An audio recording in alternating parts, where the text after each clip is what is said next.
Oi, gente, eu sou Marcele Xavier, eu sou fundadora do Instituto Amuta, uma plataforma de pesquisa e design que eu criei com o objetivo de transformar as relações e construir comunidades. Eu pesquiso sobre relações tem mais ou menos 7 anos. E eu estou super feliz de estar aqui nessa conversa sobre futuro dos relacionamentos, que foi inclusive onde eu comecei a minha pesquisa há 7 anos atrás. Muita água já rolou desde então, mas é um assunto que eu acho super pertinente. E quando eu comecei a pesquisar sobre isso, era engraçado que eu não via muito essa pauta junto, assim. Então, para mim é cada vez mais forte que não dá para a gente falar de futuro sem falar sobre relações. Então, eu acho fundamental a gente estar aqui falando sobre isso e cada vez mais forte, né, nesses momentos que a gente está vivendo, que o futuro ele está quase sendo cancelado. Então, talvez acho que essa seja uma das conversas mais importantes da gente ter. Então, estou muito feliz de anfitriar essa conversa, do convite da Mayumi também de estar aqui. E de estar aqui com 2 mulheres maravilhosas, que eu acho que vão se complementar muito, e eu pesquisei muito sobre vocês, eu acho que a gente vai ter um papo super diferente aqui, então muito honrada de estar com vocês. Queria convidar vocês para se apresentarem aí, para quem não conhece, falar um pouquinho de vocês, falar um pouquinho do trabalho de vocês e como que o trabalho de vocês se conecta com essa conversa.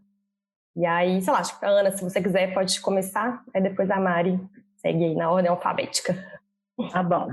Bom, eu sou Ana Canosa, eu sou psicóloga, já há 30 anos, eu trabalho em consultório, né, com psicologia, e também na parte acadêmica, porque há 25 anos que eu trabalho com sexualidade.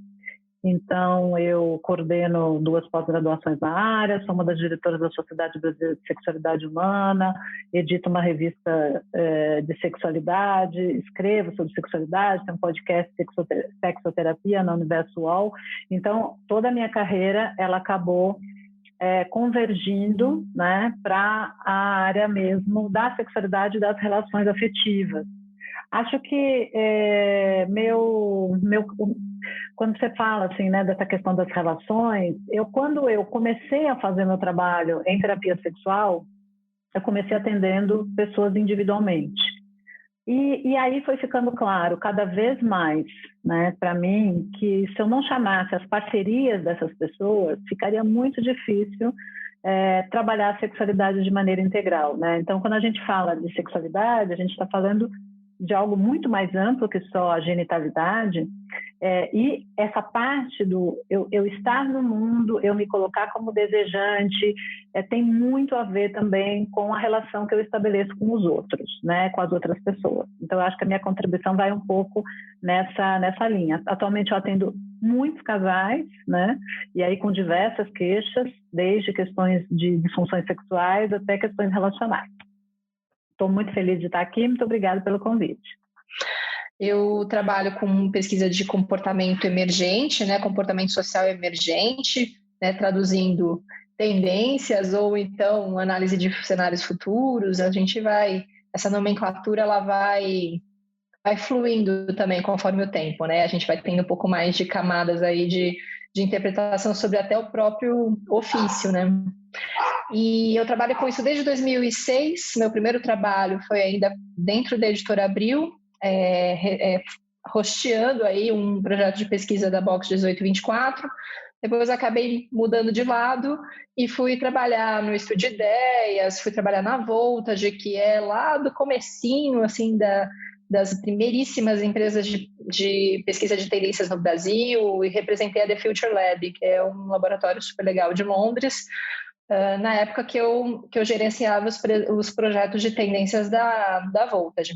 E de lá nunca mais parei, são 15 anos aí nessa área especificamente. Eu migrei das áreas de comunicação, e principalmente comunicação mais ligada a branding e a estratégias e tudo mais.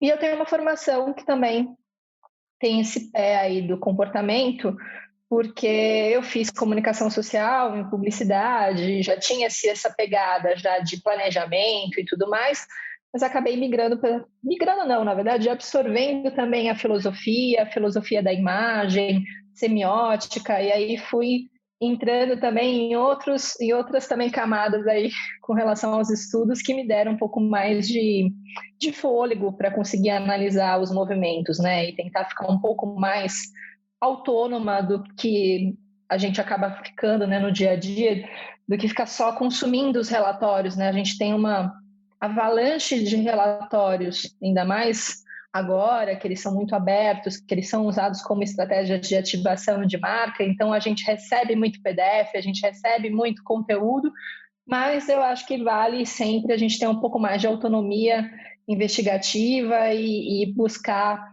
pelas ciências interpretativas para que a gente também consiga dar sentido, dar norte a tudo que a gente está observando.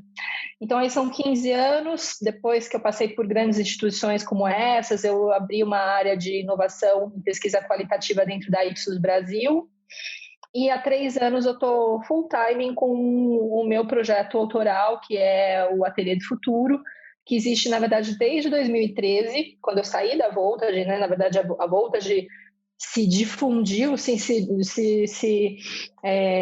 virou uma diáspora assim, de vários assim, pesquisadores, gente que foi para inexplorado, gente, então assim, acabou a empresa, mas foi um pouquinho de cada um de nós para os seus próprios projetos. E daí também que eu comecei com o Ateliê do Futuro e pausei o Ateliê do Futuro para 2 projetos que eu fiz grandes, um que foi o lançamento do Espaço Cultural da Porto Seguro, que tinha que ter o pessoal queria ter um olhar de tendências para a arte e para justamente essa gestão de comunidades com o meio cultural, e depois para abrir essa área de inovação dentro da Ipsos. Então eu congelei o ateliê por um tempo, na verdade nunca parou, mas eu congelava, de repente, se eu estivesse no mercado da área de pesquisa, congelava a parte de pesquisa e continuava fazendo meus projetos culturais por esse selo, ou vice-versa, ele nunca morreu, mas tem 3 anos que eu estou 100% dedicada a ele. Então, é um prazer estar aqui com vocês. Eu acho que do jeito que eu vou olhar para as informações, que eu acho que todo mundo aqui está sempre muito de olho, né, em todas as tendências, eu acho que eu não sou porta-voz de estudos de tendências, mas o que eu posso dar de contribuição, eu acredito que seja mais essa pegada de olhar para isso como um exercício de filosofia social, um exercício aí de comportamento, de olhar para esse comportamento e esses sinais aí embrionários. Muito massa. Não, muito incrível. Eu pesquisei muito sobre vocês e posso falar que eu já sou fã das duas, assim, eu vi vários podcasts da Ana, eu encontrei várias coisas da Mari, desde das antigas. Eu acho que essa pegada de poder olhar para o comportamento, né, e não só para a tecnologia, mas o que essas tecnologias estão tendo em relação ao comportamento, acho que vai levar a gente para uma profundidade, assim, na conversa também, para falar um pouco sobre o futuro, assim. E eu fiquei pensando de onde começar essa conversa, assim, né? De onde a gente começa, e aí eu acho que é sempre o melhor modo da gente começar a conversa é por que a gente está falando sobre isso, né? Por que é importante a gente falar sobre o futuro das relações? Por que a gente está tendo essa conversa? E aí eu pensei em começar contando que ano passado a gente fez uma pesquisa no Instituto Amuta, a gente fez um grupo de estudos para entender por que as relações constroem o futuro. Essa era a pergunta-chave do nosso grupo de estudos.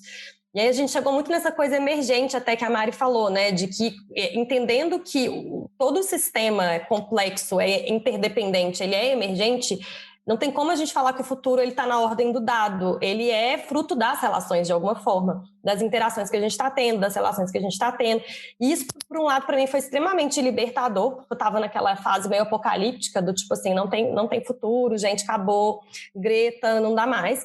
Mas, por outro lado, traz uma alta responsabilidade para a gente, porque se as relações constroem o futuro e as relações que a gente está envolvida hoje, né, estão, desculpa a palavra, mas estão bem cagadas, de alguma forma a gente precisa olhar para isso, né? Como que estão essas relações hoje? O que essas relações que a gente está tecendo hoje estão deixando aí para as próximas gerações, para o futuro?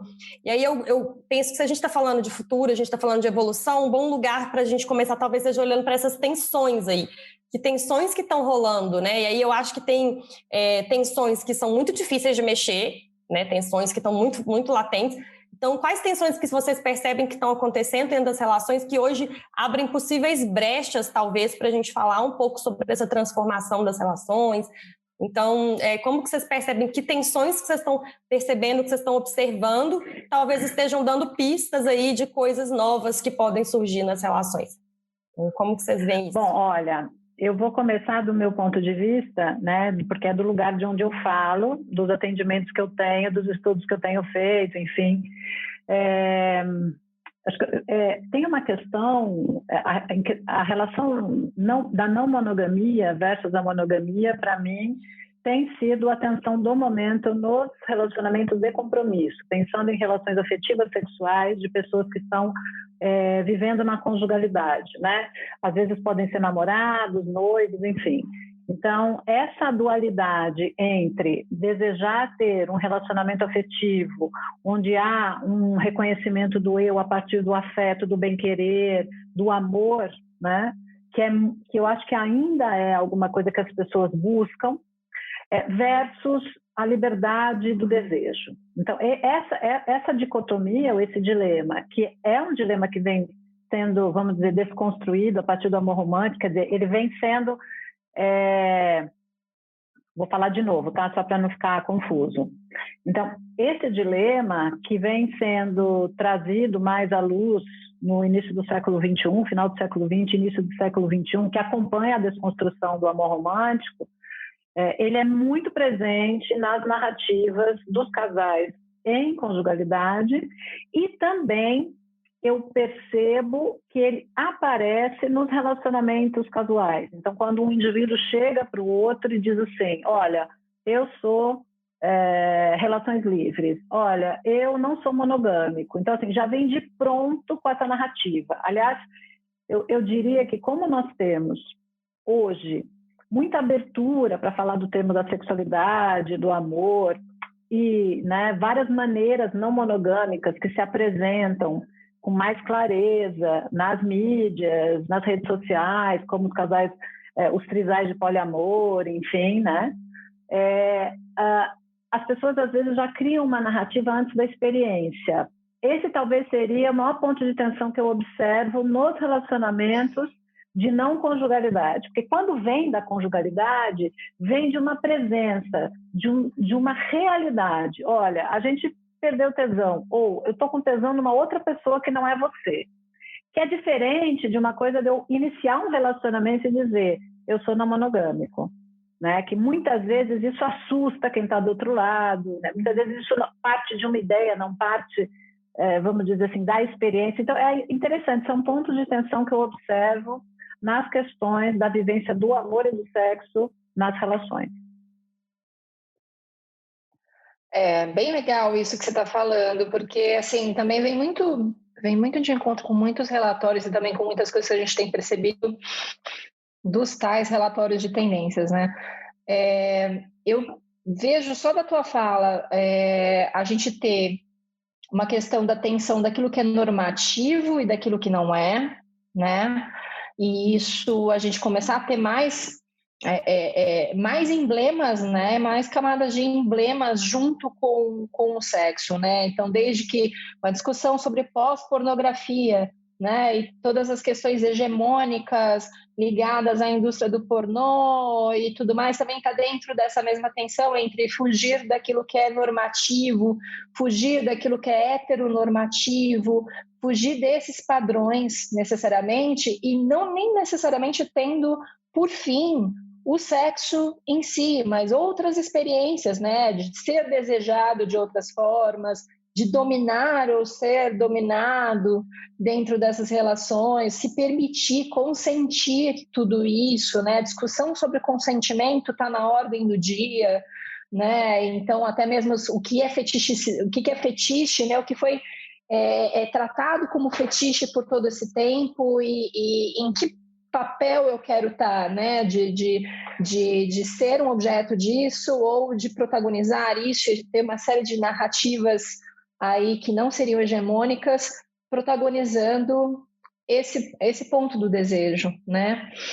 E aí também, por outro lado, quando eu falo que são duas, também nisso a gente tem muito contorno, né? A gente tem tudo muito definido, a experiência até posterior, como você colocou, das definições, mas por outro lado a gente tem uma série de relações aí, das tais relações líquidas, né? Desde tudo isso, mas as relações que são muito borradas, né?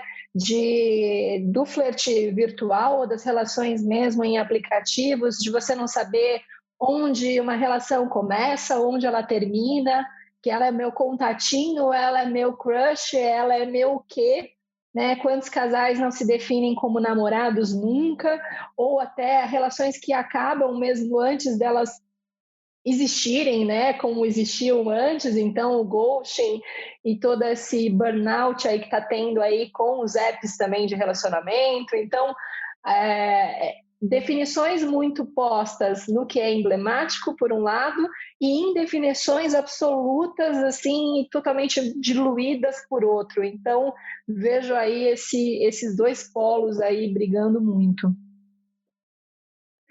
É interessante o que você está falando, porque, por exemplo, eu não sei se vocês assistiram essa nova série Sex Life, que está fazendo assim, um sucesso incrível, e ela traz muito esses dilemas, né? Então, de um lado, você vê um foco no desejo, por um acaso do desejo heterossexual, porque a protagonista é heterossexual e as pessoas que estão no entorno também, né, da protagonista. Então, assim, uma coisa muito forte da mulher, do desejo feminino, que é, né, uma pegada bastante feminista, um olhar feminista da diversidade. Então, aparece o sexo oral na mulher. Então, as cenas são todas muito focadas no desejo da mulher, na manipulação genital da mulher, na masturbação da mulher. É muito interessante isso.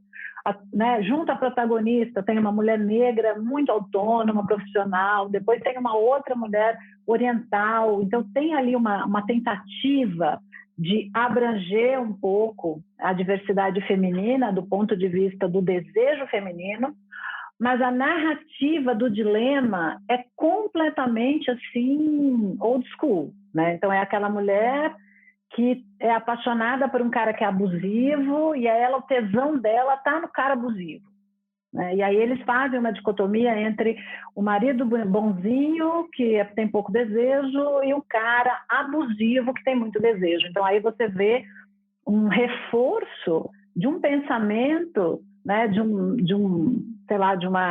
uma questão que é bastante mais antiga, né, em relação ao desejo feminino, que descarrilha tudo, que tem sempre que vir com essa pegada do afeto, dos problemas emocionais profundos, da mulher ser psicóloga do cara. Então é interessante porque eu às vezes falo, gente, mas como é que a gente ainda está nesse discurso?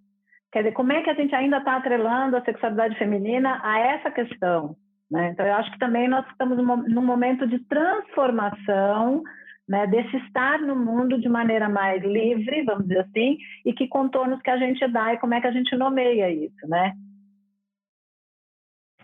Parece que a gente está num momento de... desculpa, vai lá. Não, imagina. Vamos junto. Vai. Eu ia falar que vamos lá, vamos falar, daí você puxa aí também, que eu acho que vai ter a ver bastante com o que você fala. Que para mim, a minha sensação é que a gente está num momento de transição muito forte, né? Então parece que puxa para cá e aí puxa para lá. Então, então o futuro, todo mundo é bi, todo mundo é não monogâmico, chega disso, e aí vai para o extremo. Aí às vezes vai para um outro extremo, que não, mas isso não existe, né? Então parece que essa dicotomia, parece que esse momento que a gente está vivendo, né, nesse contexto, a gente está vivendo um momento muito forte de transição e de tentar se encontrar nesse lugar. E aí parece que me dá uma sensação de que a gente precisa talvez elevar a nossa dose de autoconhecimento, de autopercepção, para a gente encontrar os nossos próprios limites nessa história, né? Porque senão fica muito fácil a gente se perder, né? A gente cair numa narrativa pronta, e as narrativas prontas, elas não estão dando conta, né? De algum modo. Então, escuta um pouco disso também, do que vocês trouxeram. O que vocês pensam sobre isso? Eu acho que tem duas coisas aí que são muito recentes, né? Assim, também... a gente tem uma questão de nomenclatura, de transição, né? Até o Domenico De Masi fala de sociedade desorientada, né? Um alfabeto para uma sociedade desorientada, né? Porque a gente não sabe ainda dar nomes para um monte de coisas que são modelos, né? Que novos modelos, novos paradigmas, a gente chama de pós-industrial, porque não tem nome ainda para isso, né? A gente ainda está caminhando nessa compreensão e tudo mais. E outra coisa que é recente também esse exercício de análise, de autoanálise social também é muito recente, né? Porque até eu brinco que a gente aí que está analisando comportamento social, seja um analista de tendências, um futurólogo, um psicólogo que trabalha com clínica social, clínica da cultura, tudo isso são ofícios muito recentes, são ofícios de 20 anos, 20 e poucos anos. A sociedade não se inclinava nesse exercício autônomo de escrever a história recente ou a história que está acontecendo, né? Tentar o tempo inteiro se interpretar em tempo tão real, que é um sintoma também das transformações absolutas e abruptas que a gente está passando, né? Então, tipo, estamos nesse divã social, porque está tudo muito... né? Tá tudo muito sacudido, né? Então, um pouco de conforto, né? Também dá um pouco de conforto de tentar entender, então tá bom, isso aqui é relação líquida, isso aqui é isso aqui é aquilo. Então, a gente também se coloca, né, como sociedade, nessa clínica da cultura, né? Então, eu acho que é legal isso, assim, é bom que a gente também segure um pouco a mão da ansiedade, para que isso também não gere mais um FOMO, né, dentre tantos, até mesmo os datings, né, já são burnout, já são problemas, né, de fadiga que a gente está vivendo, para a gente também não entrar nesse FOMO e nessa infodemia, né, dessa questão da exaustão da informação, da exaustão da autoanálise, né, e tudo mais, de tentar realmente, a gente precisa aprender a nomear. A gente sabe que a gente tem um problema, por exemplo, falando de hegemonia e falando de crise do masculino, a crise das relações, né, dos homens, aí, desse protagonismo aí que eles perderam aí com essa hegemonia, de não saberem dar nomes aos seus próprios sentimentos, né? Por exemplo, aquele documentário maravilhoso The Mask You Live In, né? Que os caras percebem que eles não sabem dar nomes para os seus sentimentos, para as suas sensações desde a primeira infância. Tudo bem, é importantíssimo que a gente entenda esse sintoma, mas também que a gente não caia no absoluto oposto, que é também de fritar o tempo inteiro, de tentar entender para onde a gente está indo a cada segundo, né? Que senão a gente não vive o presente, né? Essa crise de futuro é uma crise de presente, né? Para cacete também, que a gente também está escapando do que a gente tem que fazer hoje na ordem do dia, né? Com a cabeça lá muito em especulações muito abstratas. Às vezes a gente esquece que o exercício de imaginar cenários é para agir no agora, né? Fazer alguma coisa no agora também. Eu fico pensando, quando vocês vão falando, assim, nessa necessidade, pelo menos é uma coisa que eu observo demais, assim, em clínica, em consultório, né? Porque quem vai buscar o consultório do psicólogo é alguém que está, de alguma maneira, ou em sofrimento ou querendo se rever, né? Querendo se perceber. E essa necessidade que a Mari traz, essa coisa da questão social, essa necessidade de pertencer a partir do amor, eu acho que ela é da natureza humana e ela sempre estará presente, sempre. E a gente pertence, na minha observação, a partir do outro no primeiro momento. Então, enquanto a gente estiver saindo da barriga da mãe, né, a gente vai ser nomeada pelo outro. É o outro que vai dar contorno de quem nós somos, né? Então, essa necessidade do espelhamento do outro, ela faz parte da natureza humana e a gente vai depois saindo para o grupo, para o social, buscando pertencimento. Quando a sociedade ela é mais, né, todo mundo está seguindo a mesma norma, a mesma regra, como era séculos atrás, ok, né? Estão dizendo para mim como é que eu tenho que funcionar. Agora não, agora a gente vai ter esse sentimento de pertencimento, ele tem que ser construído do indivíduo para o mundo, porque o mundo tem muitas opções, tem muitas escolhas, tem muitas variantes, tem muita gente falando muita coisa.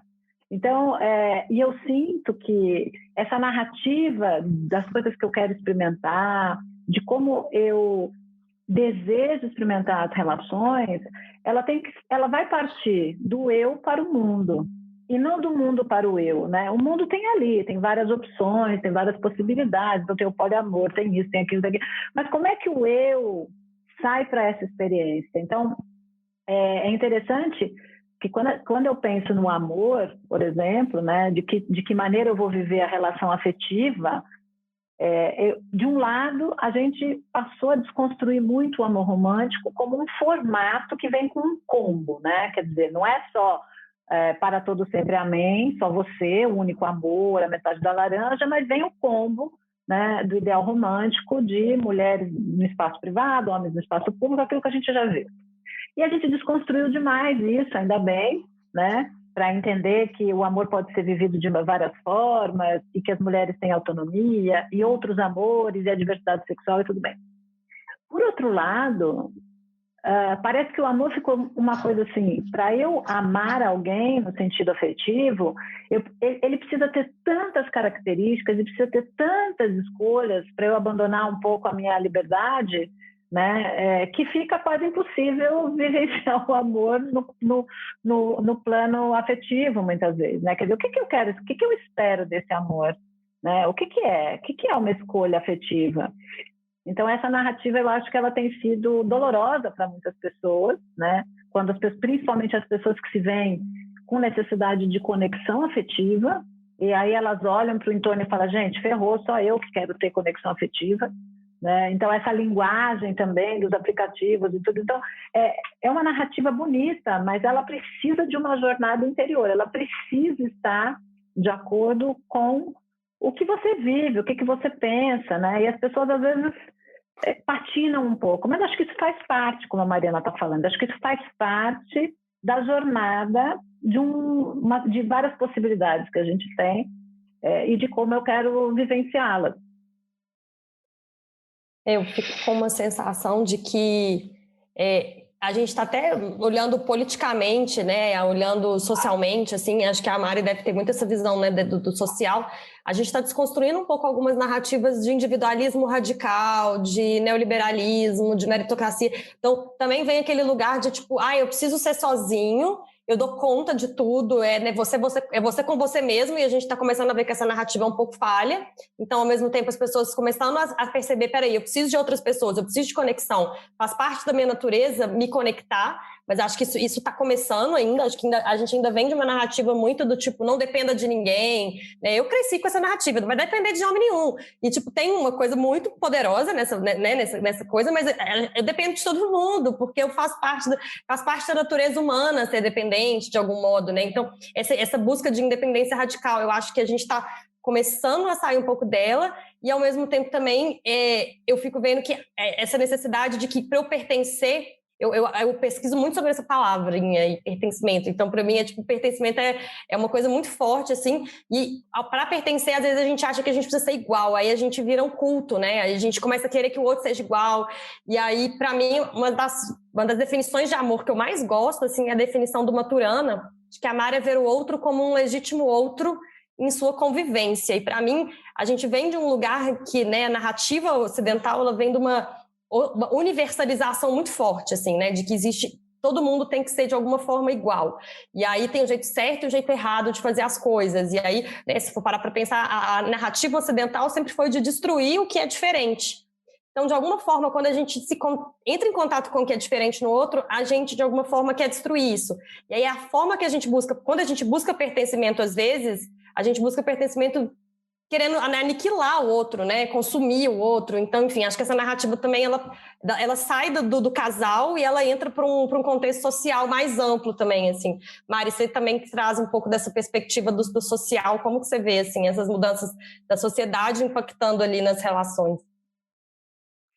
Olha, Marcela, eu acho que você tá me colocando aqui é muito, eu diria assim, que é muito embrionário, assim, sabe? Eu acho que você está uma típica fala de comportamento emergente, mas assim, no que realmente está na ponta da seta e do trendsetter, que é caminhar para uma consciência, né, maior das suas relações e revisitar essa questão do consumo, né? Porque a gente está aí há muito pouco tempo, né, até dentro dessas relações líquidas, a gente está se aproximando muito da mesma lógica, inclusive do mesmo tipo de navegação de aplicativo, que seja, né, o iFood ou um aplicativo de relacionamento, tem a mesma dinâmica, o mesmo UX né, de aquisição, né, então a gente tem aí um comportamento vigente muito mais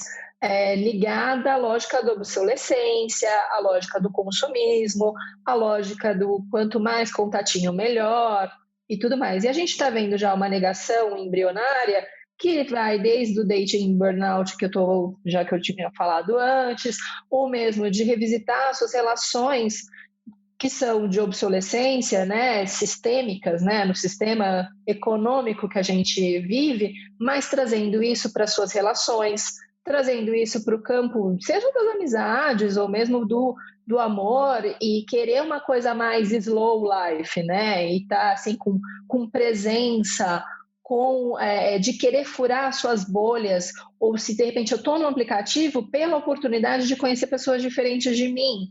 Mas o que acontece mais, inclusive em relatórios a gente vê isso também, tem um estudo bacana da Consumoteca que falou isso uns 2 anos atrás, que é o Relações Beta, que a gente acaba tendendo à lógica das bolhas do algoritmo, que são dos nossos espelhos, né? Eu só sou amiga de pessoas iguaizinhas a mim, que pensam a mesma coisa, que fazem as mesmas hashtags, que gostam dos mesmos memes e, né, não tem aquela coisa da atração pelos opostos, que seria, né, o mito das relações, né, em gerações passadas. Mas não, eu gosto do meu espelho. E isso também pegando um pouco mais, porque a Ana falou do eu, né, de mim para fora, né? Ela colocou muito isso. E aí a gente tem um outro eu aí na internet, que é meu avatar, né?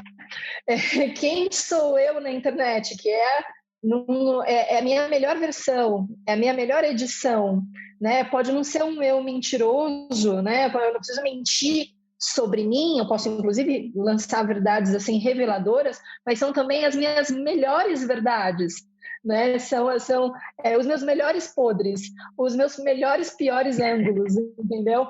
Porque pensando até em geração Z, que é muito menos certinha que os millennials, né? Que gosta de um deboche, que gosta de um blefe.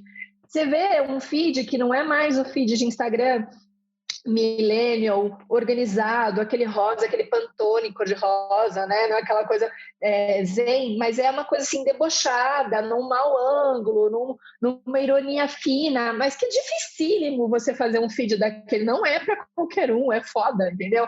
Então aí esse estudo também traz esse negócio que é muito legal, que é sobre a performance, né? Desse jogo de performance, que o ganhar, no fim das contas, é ganhar o desejo do outro, e não necessariamente, né?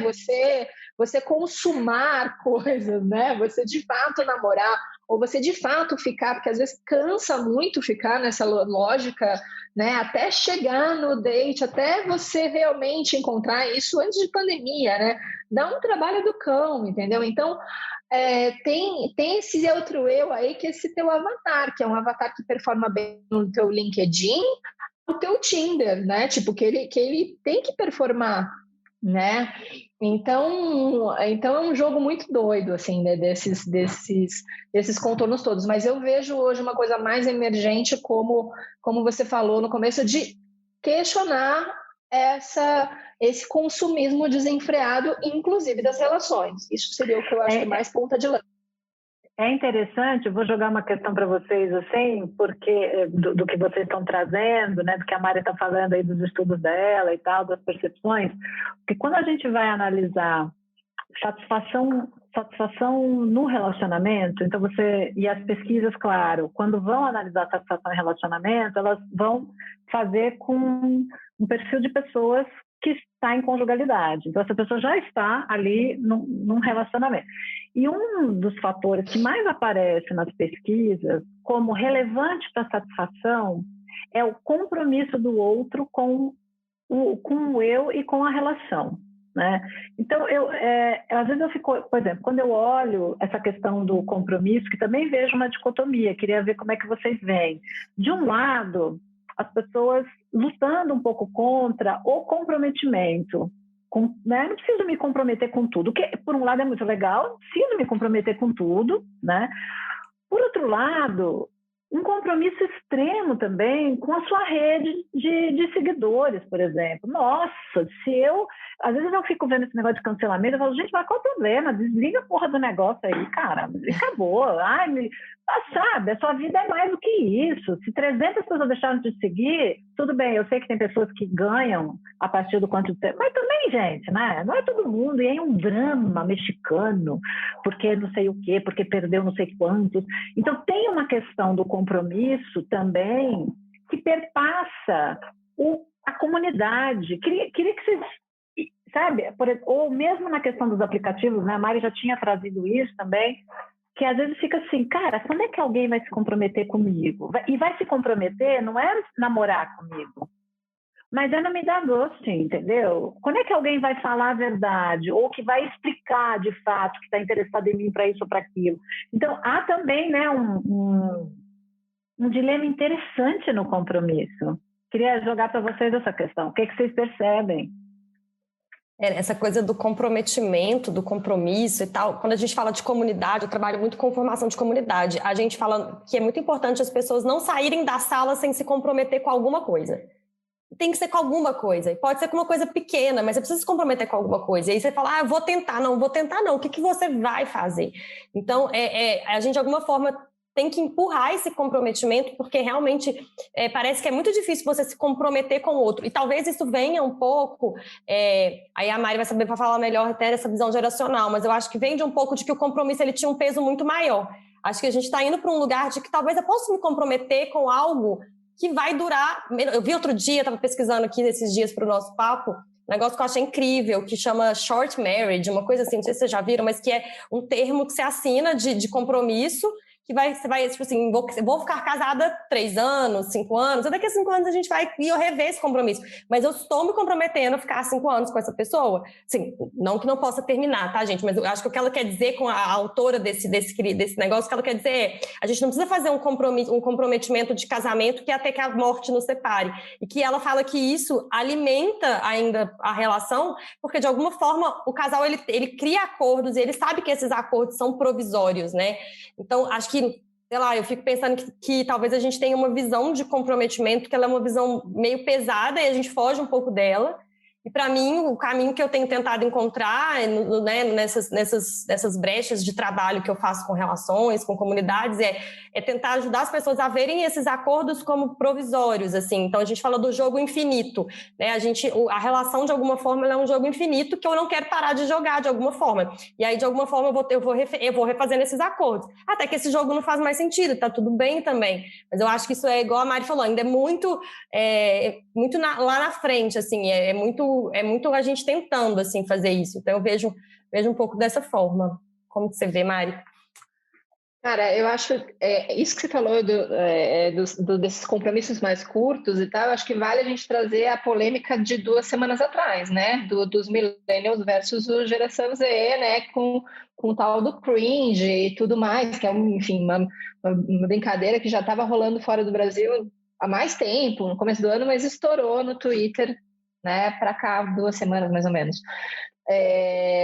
A geração Y, né, os millennials, foram os primeiros a negociar mais com esses, né, contratos da vida adulta, né, esses contratos sociais e tudo mais. Até muito mais do que esses mais novinhos, né, porque a galera da geração Z está sendo muito mais faca na bota, nesse sentido de ganhar grana, de querer monetizar os seus canais, de querer fazer sua presença digital ser uma presença relevante e monetizadora. Então, a Ana falou assim, poxa, mas você nem está ganhando com isso, mas é quase que o novo sonho da casa própria é o sonho de monetizar na internet, assim, tipo, você é ou você é um wannabe, se você não é ainda um influencer, né? Então, é muito doido, porque esse fantasma e essa performance é super business, né? Essa performance da sua figura pública, né? Tem uns 10 anos que eu participei do Maximídia e a gente, na época, na Voltage, falou basicamente que marcas estavam se tornando pessoas e pessoas estavam se tornando marcas. E a gente vê isso acontecendo realmente. Então, aquilo que a Ana falou agora há pouco, o compromisso que você tem com a sua audiência é incrivelmente maior do que o compromisso que você tem em qualquer relação amorosa, ou qualquer flerte, ou qualquer possibilidade de, né? Então, aí, o legal, até inclusive resgatando também esse estudo que eu falei das relações beta, é que eles brincavam com contatinhos e que, na verdade, que eram contratinhos, porque era quase como se você clicasse no li e aceito os termos de uso da internet, que é aquele termo que você nunca leu, que você nunca vai ler, e que você clica e aceita sem saber droga nenhuma do que vai rolar. Então, assim, eu não sei se vai rolar um ghosting, eu não sei se essa pessoa vai me marcar no meme, que olha os marcadores de interesse que a gente tem. Marcar a sua arrobinha no meme, ou, né, tipo, curtir fotos antigas do seu feed. Então, assim, são marcadores de interesse, porque a gente não toca no assunto estou de fato afim de você. Ou, de repente, o grande mito da mariposa, que é o bichinho que ronda a luz e não pode tocar a luz, porque se ele tocar a luz ela morre, é o drama, é o trágico que a gente tem no nosso dia a dia no relacionamento, que é: vou ficar ali, eu faço toda aquela dança do acasalamento das redes sociais, curto foto antiga, também não posso curtir muitas porque senão eu sou stalker, tenho que fazer tal coisa. Tem um contrato escrito a lápis nessas relações, enquanto tenho um contrato protocolado em 2, 3 vias na minha relação de pessoa pública e no meu compromisso com a minha audiência. É assim, tipo, pessoas, marcas, pessoas, assim, cruzadas, assim, é impressionante. É muito interessante também, é muito interessante você estar falando, e eu me lembrei um pouco também do quanto que isso impacta na concretização do sexo entre duas pessoas, por exemplo, né? Então, quando você olha as pesquisas na Europa, nos Estados Unidos e em países orientais, como, por exemplo, o Japão, China, todos os indícios são que os jovens estão fazendo menos sexo. Não são só as pessoas, aliás, os casados é que estão em tudo. Porque o pessoal, né, os jovens estão fazendo. No Japão, você tem 50% da população virgem, de jovens. E se a gente pensar que jovens vai até, sei lá, 29 anos, dependendo do marcador que você tem para a juventude. Então você fica pensando assim, cara, que coisa doida, né? Quer dizer, na minha época, época, geração, eu acho que eu sou da X, né? Eu tenho 53, X, eu era sou da X. Uhum. A gente só queria transar, porque não tinha outra coisa a fazer que não fosse ir na lanchonete, comer hambúrguer, assistir videocassete na casa dos amigos e fazer sexo. Não tinha outra opção. Não tinha toda essa possibilidade, a gente não tinha esses marcadores que a gente tem hoje, né? E é interessante perceber o quanto que toda essa energia que a gente coloca no nosso ser desejante, né?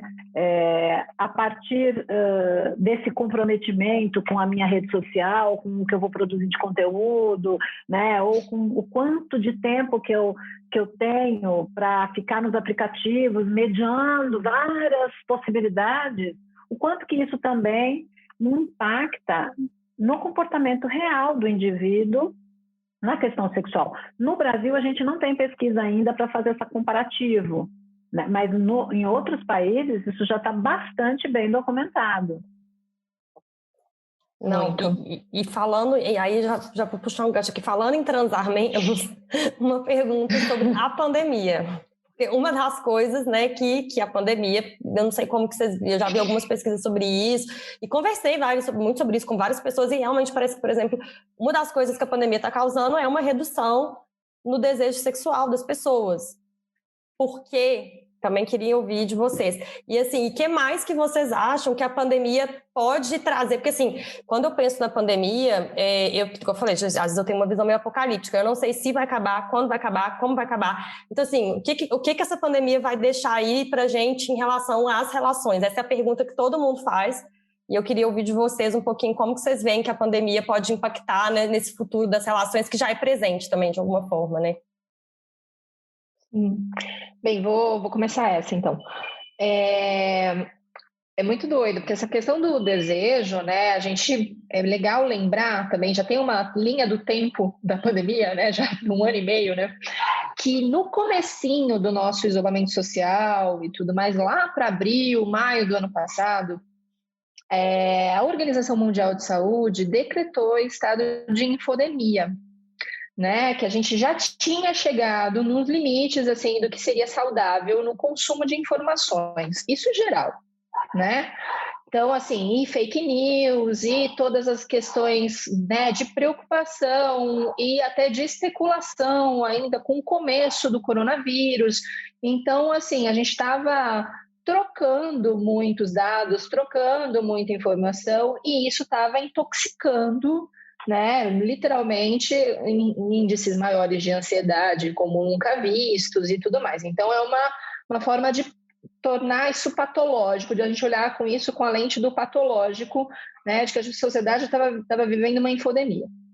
Daí para degringolar em todas as nossos avatares, né, que eu falei agora há pouco, né, do LinkedIn ao seu Tinder, você também tem 2, né? Porque aí sim você só tem basicamente, né, se você não furar, se você se comportar direitinho, você tem as relações por telas.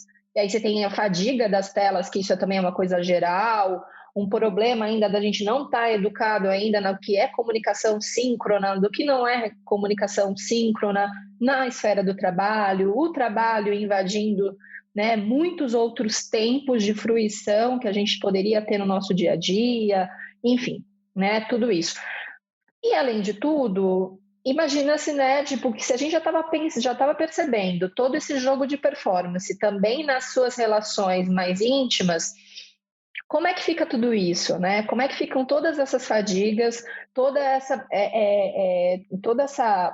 patologia social, acrescentado ainda de todos os temores e de todas as faltas de perspectiva que a pandemia trouxe. Então, é de se esperar que fosse ter esse efeito aí, né, rebote, né, primeiro teve um grande aumento de consumo dos aplicativos, né, de baixar aplicativos, acho que crescimento, dependendo da região, de 400%, pagantes, né, assinantes pagantes em 82% a mais no OkCupid, né, tipo, umas coisas assim, uns dados bem impressionantes do começo da pandemia, e depois uma queda vertiginosa para sustentar essa performance toda, né? Quando a gente pensa que as relações são mais performáticas, aí tudo isso a gente não está falando do sexo em si, a gente já não está falando... Isso é uma coisa que a geração, principalmente a geração Z, trouxe de muito significativo, e nisso tem uma dialética também com a X, né? De desassociar sexo e amor. A geração X já foi impressionantemente importante nesse sentido, de entender que sexo, isso aqui pode ser uma curtição, e o verão, e vamos para a praia, ou vamos curtir, ou vamos ter essa curtição, gente, vamos pegar essa expressão que o curtição é uma gíria do X, né? Tipo, já veio daí, né? Então, desassociar o amor e o sexo. Depois vem dialeticamente uma outra geração muito romântica, que são os Y, né?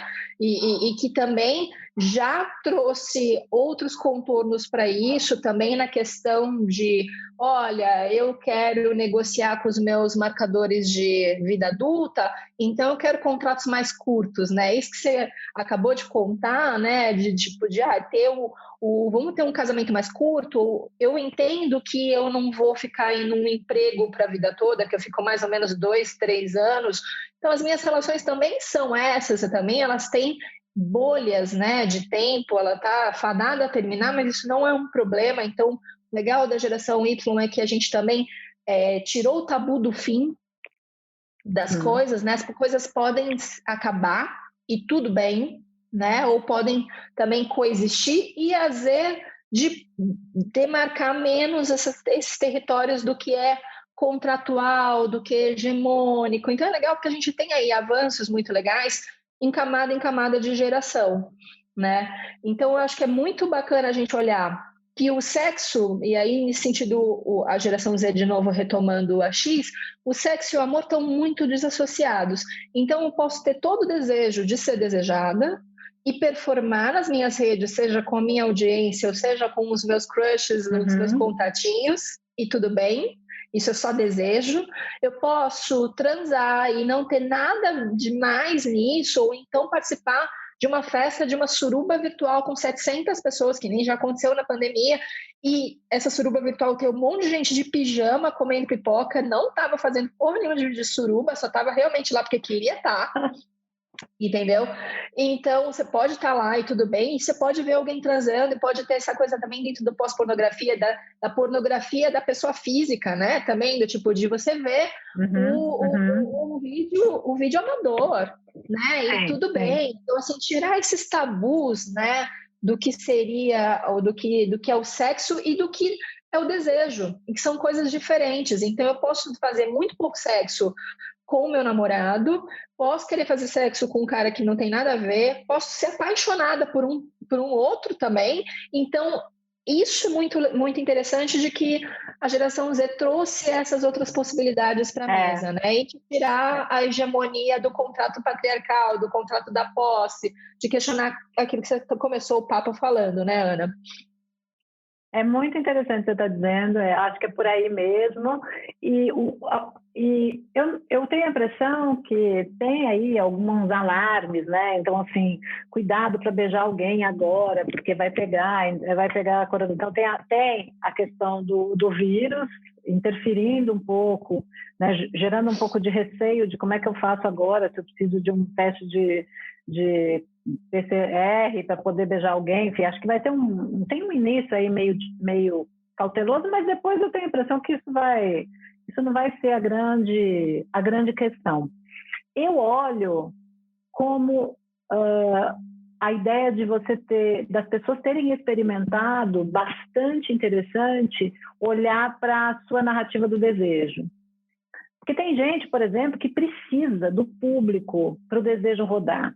Então, por exemplo, pessoas que trabalham, que moram sozinhas e que trabalham, que tiveram que ir para o home office e viram o desejo minguar. Porque o que mobiliza o seu desejo é sair, sabe, andar na rua, é se vestir, é conversar com os outros. Então, foi uma oportunidade muito interessante para você se perceber no mundo. Pô, como é que o meu desejo funciona?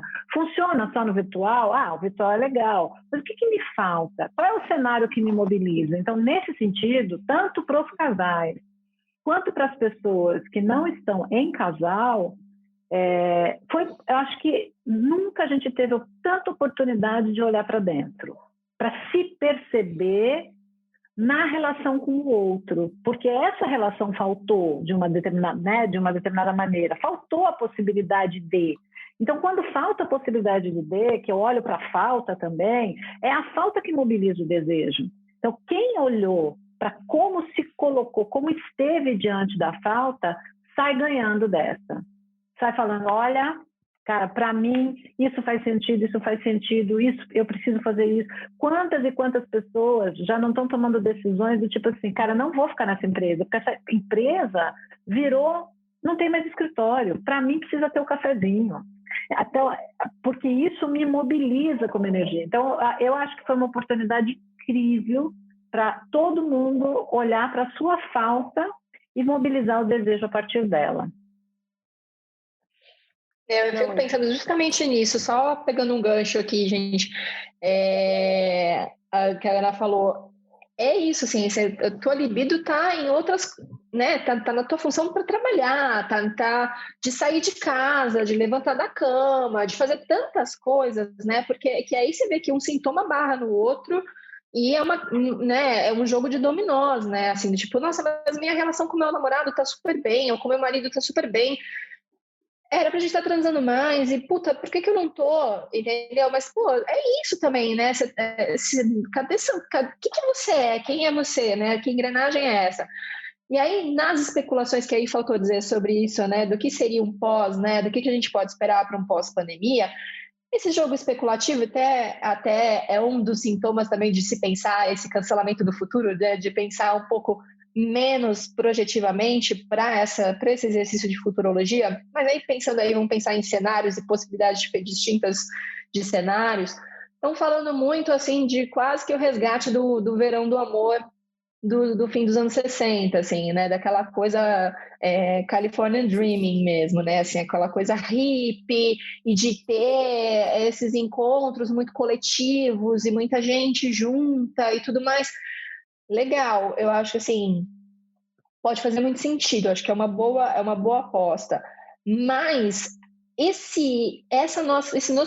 nossa libido com relação à nossa identidade, que a Ana acabou de colocar, cara, ela precisa ser restaurada antes, porque se eu não me sentir inteira como pessoa para entrar no jogo de novo, porque aí que tá, o meu tesão por outras coisas, puta, já era. Então não dá pra gente jogar com esse jogo de previsibilidade que faz uma lógica muito para um, assim, sabe? Tipo, de uma lógica aristotélica, assim, do tipo, se eu fiquei aqui muito tempo reprimido e fechado, eu vou abrir a porteirinha e vai sair todo mundo correndo e todo mundo vai se comer no meio do caminho. Não necessariamente, porque, tipo, primeiro eu quero hidratar meu cabelo, eu quero, sei lá, eu quero poder fazer a unha, eu quero gostar de mim, eu quero vestir uma roupa e caber, eu quero, sei lá, outras coisas antes para eu estar legal, inteira, para isso, porque às vezes tem essa chamada espetacular de que rolou uma festa com 700 pessoas no Zoom fazendo uma suruba online, sendo que 680 estavam de pijama assistindo, entendeu? Tipo, então, é muito legal. interessante. Você já escuta as pessoas no cotidiano falando sobre isso, assim, sobre o espanto de estar no mundo outra vez. Então, nossa, Ana, fui viajar a trabalho, achei tudo muito esquisito. As pessoas falando me incomodaram, achei muito alto, peguei um avião, pelo amor de Deus, eu quero voltar para casa. Então, também tem. Eu acho que o que a Mari está falando é muito legal, quer dizer, o quanto que eu vou de novo dar os meus passinhos, né, para entender onde é que eu estou nisso, assim, o que vai, né, acho que não é essa correria louca também, concordo com ela, acho que tem uma coisa de entendimento individual, né, sabe, de lamber as feridas, para quem ficou muito impactado, porque também tem isso, né, a gente fala de um grupo de brasileiros muito heterogêneo e pessoas com dores enormes por tudo que aconteceu, com sofrimentos grandes, com doença mental, com perdas amorosas, com perdas de familiares, e tem um outro grupo ali que está mais privilegiado. Então, também acho que vai depender, né? Depende muito também esse olhar para o meu eu e para as minhas faltas com calma, eu acho que é fundamental. Eu acho que a gente esquecer que tem um luto coletivo, né? Assim, a gente tem muitas pessoas que perderam alguém, né? E que de alguma forma estão vivendo alguma espécie de luto. Eu estava vendo também sobre o consumo de remédios, né? De Rivotril, de remédios para a saúde mental, que de alguma forma também impactam nisso tudo, no desejo, na libido, né? Na energia de vida, de alguma forma, né? Então tem questões muito profundas aí de como se relacionar, assim, como voltar a se relacionar, de fobia social, talvez, né, que pode ter aumentado, né, com esse, então, assim, tem coisas muito profundas aí também que eu acho que a gente vai precisar lidar, e a gente precisa lidar coletivamente também, né, vendo que é um fenômeno coletivo, não é um fenômeno individual, enfim. Então, também tem esse ponto de olhar para essas feridas que são bem profundas, assim, e muita gente separou também, né, eu acho que também esse é um fenômeno que a gente viu logo no início, assim, no Japão, muita gente separou, no Brasil também. Aqui também? No Sim, Brasil? Aqui também.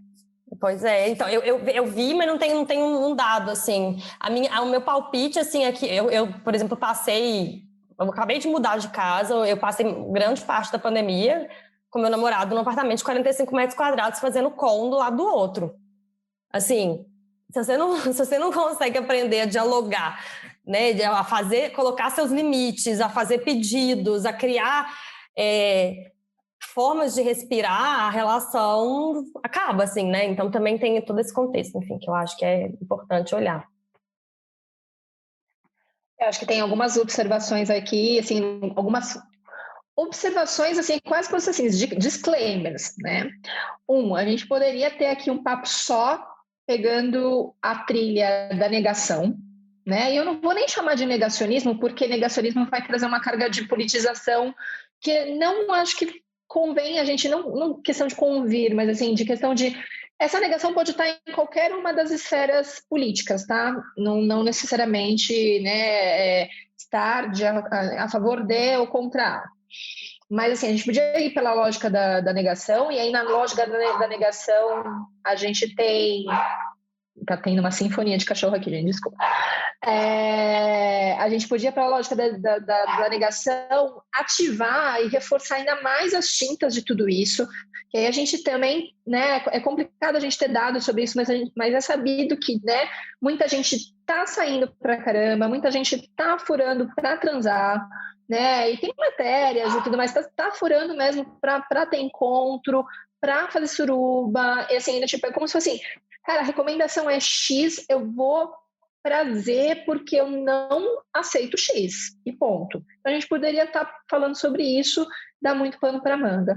E outra questão também é que quando a gente está falando de desassociar, né, sexo, desejo, todas essas questões, essa questão também da gente recorrer aos estímulos também, os brinquedinhos, eu acho que isso é uma coisa legal da gente falar. Muita gente aprendeu a se masturbar na pandemia, muita gente aprendeu a brincar na pandemia, usar toys, usar outras coisas, e aí é muito legal olhar para isso também, para esse fenômeno, né? Porque também ele sai dessa normatividade muitas vezes. Tem segmentos do mercado dos toys que estão se diferenciando por justamente darem protagonismo para as mulheres, ou protagonismo para as relações que não são heteronormativas. E até para quem é um casal hétero, aprender com outras esferas do prazer, entender que sexo não é necessariamente penetração. Tem muita coisa aí nesse caldo que a gente pode levar para esse pós-pandemia feliz da vida, porque uma coisa não nega a outra, né? Eu posso até demorar para de fato ter um encontro real com alguém. Algo que eu acho que é legal da gente dizer que um dos maiores stripteases que a gente vai ter daqui a pouco é de tirar a máscara, né? Tipo, isso é um puta do striptease, é um puta momento que a gente tá, tipo, um marcador, né? De tipo, minha vida antes e depois de tirar essa máscara. É um baita de um striptease para ser feito, né? Mas ainda assim, eu posso levar esses aprendizados que esse isolamento me trouxe, né? De conhecer um pouco mais meu corpo, de dizer para o parceiro como que eu quero, né? Para o parceiro, para a parceira, como que eu quero, de trazer brinquedos para a relação, de trazer outros estímulos para a relação. Então, são ganhos, assim como a gente não sabe se vai todo mundo trabalhar remoto ou não, mas pelo menos um pouquinho mais remoto, não ter culpa católica em cima de trabalhar remoto. Algum aprendizado a gente leva para depois, e isso é bem legal de pensar também.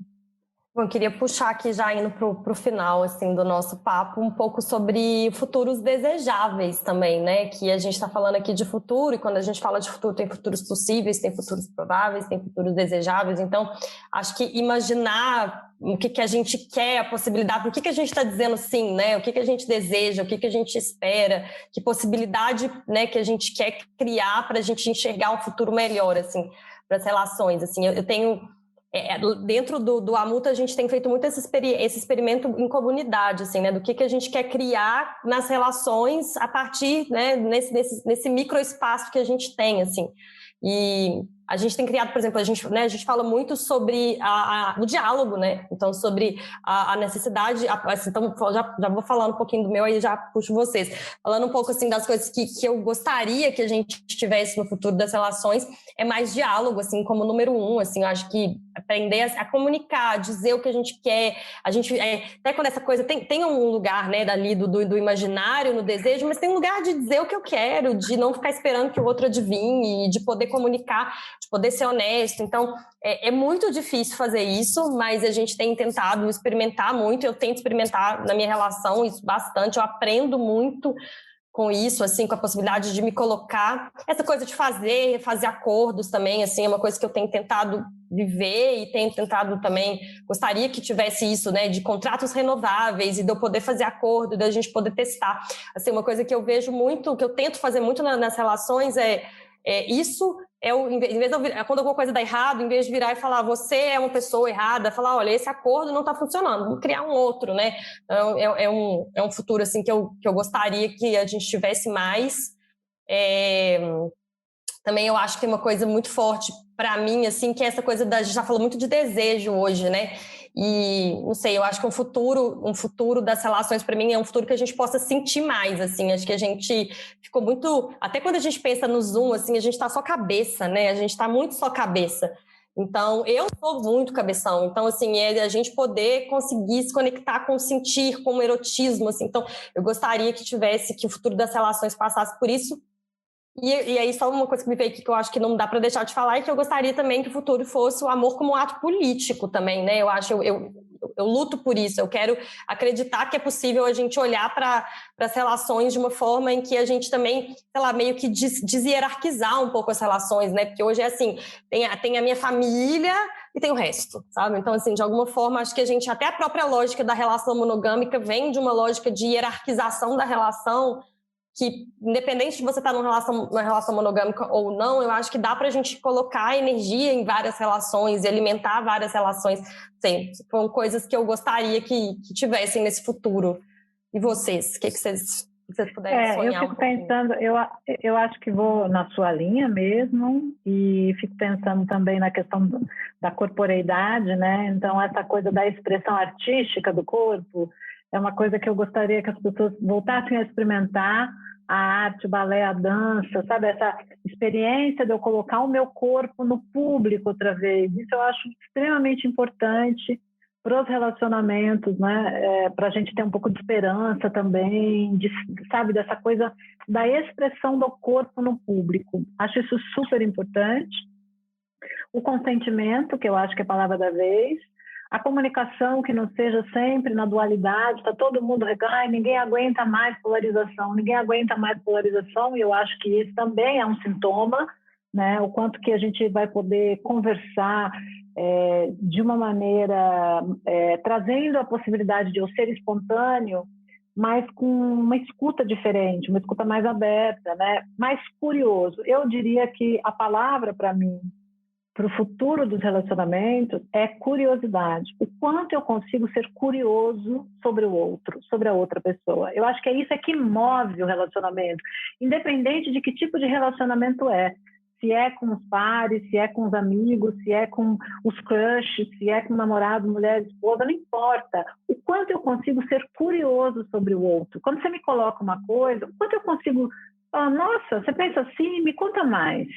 Fala mais um pouco sobre isso, né? Então, acho que isso é o fundamental para que se estabeleçam relações de espontaneidade, de escuta, e que a gente possa acolher a diferença e mover o desejo a partir de quem é você e de quem sou eu. Eu já estou fã dos futuros de vocês, assino todos os contratos que vocês me passarem sobre esse futuro, tô dentro, tá?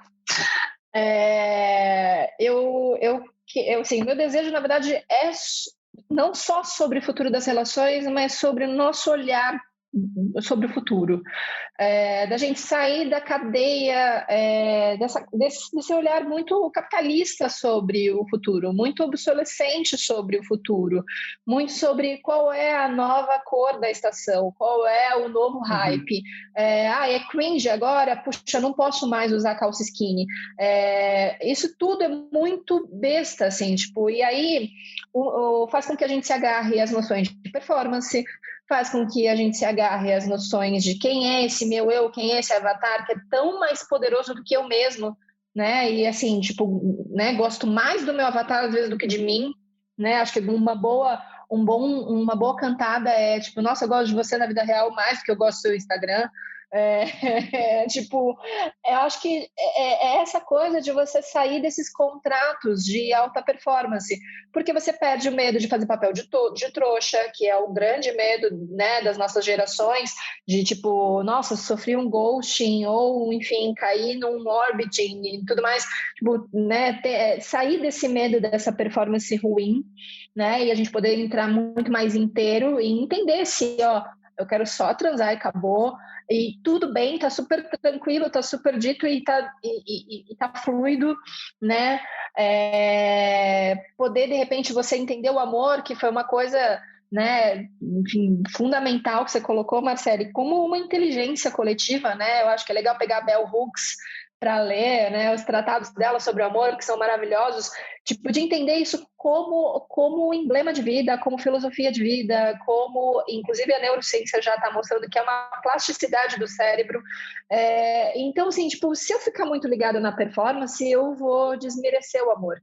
Eu vou desmerecer o meu amor próprio, inclusive, porque eu estou muito preocupada com a minha performance, né? Então, descapitalizar, tirar, sabe? Tipo, se existem emblemas tão bem contornados sobre não ao patriarcado, não à hegemonia tal, não, porque isso já está envelopado, desconstrói a tua relação super capitalista com relação às relações humanas, ao seu projetar do seu eu do mundo.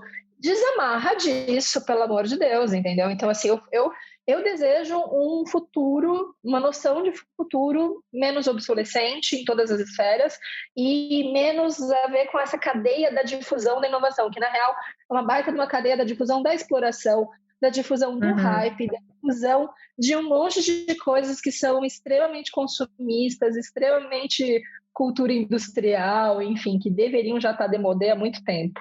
Bom, gente, que gostoso. Já eu tô saindo dessa conversa bem energizada, assim, sabe, com calorzinhos, assim, no coração, de possibilidades de futuro. Então, obrigada, agradeço muito, aprendi um monte com vocês. E já que a gente falou um monte de Instagram, vocês querem indicar os Instagrams de vocês? Como que as pessoas encontram esse eu virtual aí também? Acho que é legal vocês falarem um pouquinho, o trabalho de vocês é tão legal também. Massa. O meu pessoal é @nobre_mari e o Ateliê do Futuro é @Ateliê do Futuro mesmo, em todo lugar. E o meu é o @Nakanosa, ponho tudo lá no meu Instagram e o podcast Sexoterapia também, que eu acho que é bem interessante. Já estamos aí na 8ª temporada. A gente tenta falar sobre todas as questões e acho que é um espaço legal de reflexão. Eu amei esse podcast. E 8 temporadas, coragem, viu? Porque eu fiz uma temporada dá muito trabalho esse negócio de fazer podcast. Gente, aí o meu é Instituto _Amuta, o meu do Instituto Amuta e Marcele PX. E muito obrigada, gente. Agradeço muito a Mayumi também pela ponte, pela oportunidade. Muito feliz com esse papo que a gente teve. Obrigada.